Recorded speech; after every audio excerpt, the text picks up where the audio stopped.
আসসালামু আলাইকুম। আজ রান্না করব পোয়া মাছ।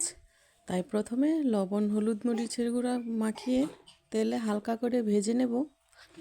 খুব বেশি ভাজবো না, এটা ভাজাও মজা লাগে, আবার না ভেজে রান্না করলেও মজা লাগে। এই মাছটা দুইভাবে রান্না করলেই খুব মজা হয়। তাই একদম হালকা ভেজে তুলে নেব। তারপরে মশলা কষাবো। মশলাতে দেব আদা বাটাটা একটু কম দেব, পেঁয়াজ বাটা, হলুদ মরিচের গুঁড়া, সামান্য একটু আদা বাটা দিয়ে মশলা কষিয়ে নেব। মশলা কষানো হলে তার মধ্যে পানি দিয়ে দেব মাছগুলো দিয়ে রান্না করে নেব, ঝোলটা একদম মাখা মাখা হওয়া পর্যন্ত। তারপরে দিয়ে দেব ধনেপাতা দিয়ে নামিয়ে নেব। বাস, খুব সহজ রান্না, পোয়া মাছ রান্না।